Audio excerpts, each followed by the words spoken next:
Los Angeles in the mid-1940s was a city suspended between illusion and reality. The war had ended, and with it came a surge of movement. People arriving by train, by bus, by sheer hope. Palm-lined streets promised sunshine and success, while studio gates stood like guarded entrances to another world. For every dream fulfilled, countless others quietly dissolved into rented rooms, borrowed couches, and forgotten ambitions. Elizabeth Short arrived in the city carrying very little, but believing deeply that her life was meant to become something more. She was born in 1924 in Hyde Park, Massachusetts, the third of 5 daughters. Her childhood was shaped early by instability. When Elizabeth was still young, her father disappeared, abandoning the family during the Great Depression. For years, he was presumed dead. Her mother raised the children alone, stretching what little she had, while Elizabeth grew up learning how quickly security could vanish. As a teenager, Elizabeth struggled with fragile health. Severe asthma attacks forced her to leave school and spend long periods away from home, recovering in warmer climates. During these years, she developed a quiet independence. She learned how to endure isolation, how to depend on herself, and how to live with uncertainty. Those close to her later said she often seemed distant, not cold, but reserved, as if she were always holding part of herself back. When her father resurfaced years later, alive and living in California, Elizabeth briefly joined him. The reunion did not last. Their relationship deteriorated quickly, and she left again, drifting between town friendships and temporary living arrangements. By the time she reached her early 20s, Elizabeth Short had become accustomed to movement. She traveled frequently, sometimes without clear plans, often relying on acquaintances for support. She told people she wanted to become an actress. Sometimes she hinted that she already was one. In Hollywood, the line between aspiration and reality was thin, and Elizabeth learned how to walk it carefully. She was known for her appearance: dark hair, pale skin, carefully chosen clothing, but those who spent time with her described something softer beneath the surface. She was polite, gentle, and avoided confrontation. She did not drink excessively. She did not seek attention loudly. She simply existed, hoping opportunity would find her. In late 1946, Elizabeth was moving between Southern California cities once again. She had been seen in San Diego, then returned to Los Angeles. She stayed briefly with friends and acquaintances, never settling anywhere for long. Money was scarce. Stability was distant. Still, she spoke of plans, meetings, connections, possibilities just ahead. On January 9th, 1947, Elizabeth was seen inside the Biltmore Hotel in downtown Los Angeles. The hotel lobby was busy that afternoon, filled with travelers, workers, and guests passing through. Elizabeth used the public telephone. Witnesses later recalled nothing unusual about her behavior. She appeared calm and composed, dressed neatly, not distressed. After that, she was seen leaving the hotel with a man. No one knew his name. No one could later describe his face with certainty. 6 days passed without alarm. Elizabeth Short was not immediately reported missing. Her transient lifestyle meant gaps in contact were not unusual. Friends assumed she had moved on, found another place to stay, or followed another opportunity. In a city full of people trying to reinvent themselves, disappearance did not always raise concern. On the morning of January 15th, 1947, a woman named Betty Berzinger was walking with her young daughter through a vacant lot in the Leimert Park neighborhood. The land was undeveloped, quiet, and often overlooked. As she crossed the field, something caught her eye, an object lying unnaturally still against the pale grass. At first, she believed it was a discarded mannequin. As she moved closer, the illusion shattered.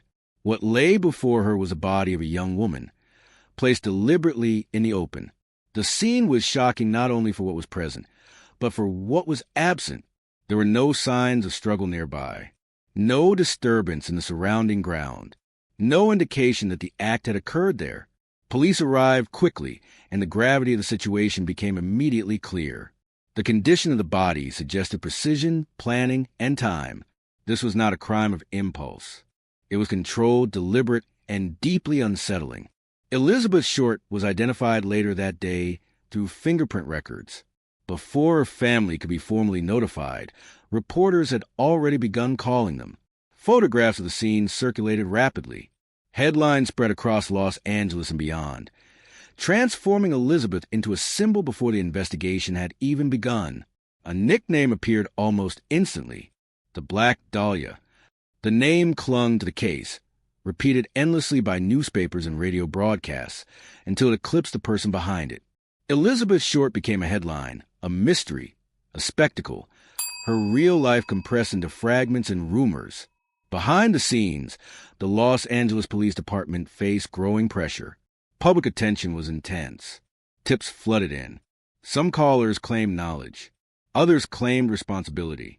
Letters arrived at newspaper offices containing personal items and cryptic messages, some including details that only the perpetrator might know.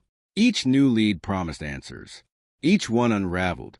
Investigators traced Elizabeth's final movements, interviewing friends, acquaintances, hotel staff, and anyone who might have crossed her path.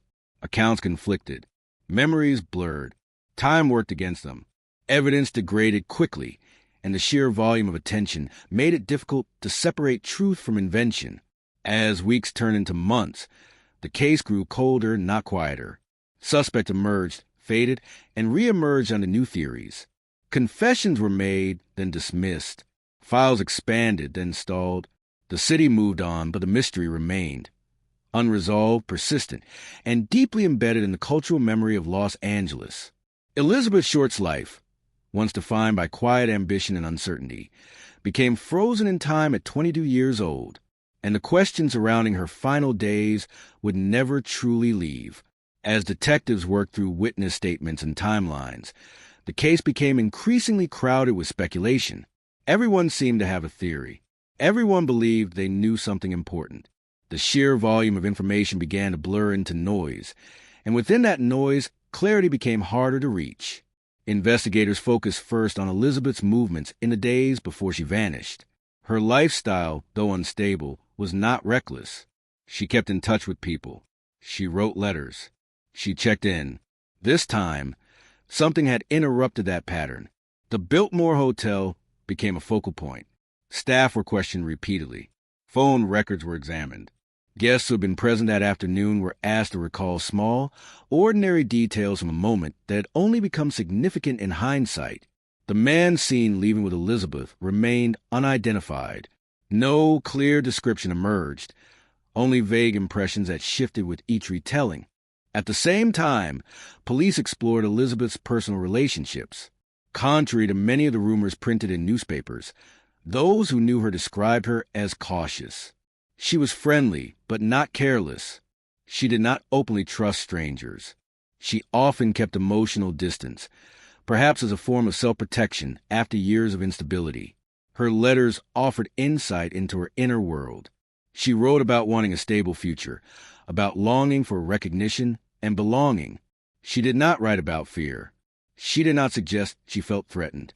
There was no indication that she believed herself to be in danger. This absence of warning troubled investigators. If Elizabeth had known the person she left with, why had no one else known about them? If she had trusted them, why had no trace of that trust remained? Then came the letters. On January 24th, a manila envelope arrived at the offices of the Los Angeles Examiner. Inside were personal items belonging to Elizabeth Short, items that had been cleaned carefully, almost meticulously. Accompanying them was a note made from newspaper clippings, arranged deliberately, mocking police efforts. The message was brief, taunting, and chilling in its calmness. Police immediately believed the sender was responsible. The care taken to include Elizabeth's belongings suggested control, intent, and a desire to be seen. The case shifted from reactive to psychological. This was no longer only about what had happened, but about who wanted to speak through it. More letters followed. Some were dismissed as hoaxes. Others were studied intensely. Handwriting analysts examined every curve and spacing. Linguists parsed tone and phrasing. Each detail was scrutinized for patterns, but certainty never came. Meanwhile, the public appetite for the story grew. Newspapers printed exaggerated claims and unverified allegations. Elizabeth's life was dissected in ways that blurred fact and fiction. She was portrayed as reckless, immoral, irresponsible, labels that bore little resemblance to the person her friends remembered. These narratives did damage beyond reputation. They redirected focus, leading the investigation down paths shaped more by scandal than evidence. Within the police department, tensions rose. Different divisions followed competing theories. Some investigators believed the crime showed signs of medical knowledge. Others believed it reflected personal obsession. A few suspected someone close to Elizabeth. Each theory had supporting details, and each lacked a final piece needed to confirm it. One suspect stood out for a time, a physician whose behavior and statements raised concern. He had spoken openly about the crime in disturbing detail, and had a troubled history. For months, attention centered on him. But evidence failed to solidify. He died years later without ever being charged, leaving behind questions rather than answers. Another suspect emerged from Elizabeth's past, tied to her movements across states. Again, suspicion rose, then faded. The case became a collection of near certainties and unresolved doubts. By the early 1950s, official momentum slowed. Files thickened. Leads grew colder. Detectives rotated off the case. New generations of officers inherited the records, studying yellowed pages filled with crossed-out names and unanswered questions. Yet the story refused to disappear. Writers, historians, and independent investigators returned to it decade after decade. Each claimed to have uncovered the truth. Each proposed a new explanation. Some theories were compelling. Others were clearly imaginative. None could be proven beyond doubt. Elizabeth Short became more than a victim. She became a symbol of lost dreams, of Hollywood's darker undercurrents, a moment in American history where fascination overshadowed empathy.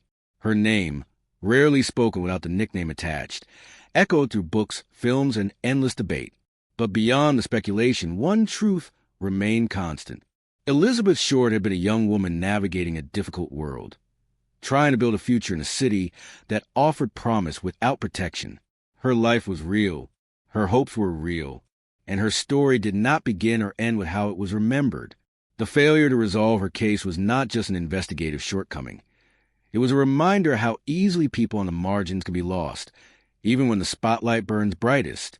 Los Angeles changed in the decades that followed. Neighborhoods transformed. Buildings rose and fell. The vacant lot where Elizabeth was found no longer looks the same.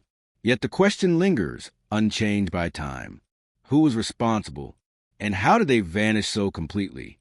Elizabeth Short never had the chance to leave Los Angeles behind, but the city never fully escaped her story. Her name remains, quietly persistent, etched into the shadows of unsolved history, where some answers wait not to be found, but to be remembered. As years passed, the case settled into an uneasy state, not closed, not active, but never forgotten. Within the Los Angeles Police Department, the Black Dahlia files became both a burden and a legend. New detectives assigned to cold cases often encountered Elizabeth Short's name early on, her file thicker than most, filled with photographs, statements, letters, and annotations left by officers long retired or deceased. Each page reflected effort. Each margin held frustration. One of the most damaging forces in the investigation had been time itself. Evidence standards in 1947 were limited. DNA analysis did not exist.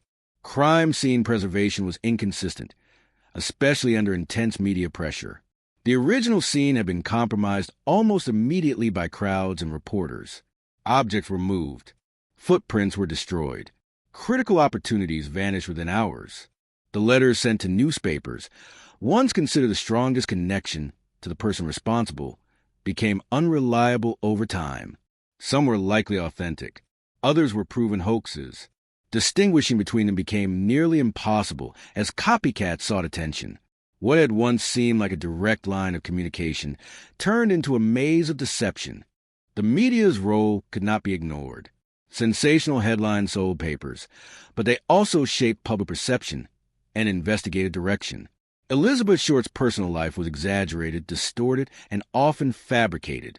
These portrayals encouraged theories rooted more in judgment than evidence. Rather than narrowing the search, they expanded it endlessly, burying meaningful leads beneath scandal-driven narratives. Internally, disagreements fractured momentum. Some detectives believed the case reflected a methodical, calculating individual with professional knowledge. Others believed it was driven by personal obsession. The absence of consensus meant resources were divided, not focused.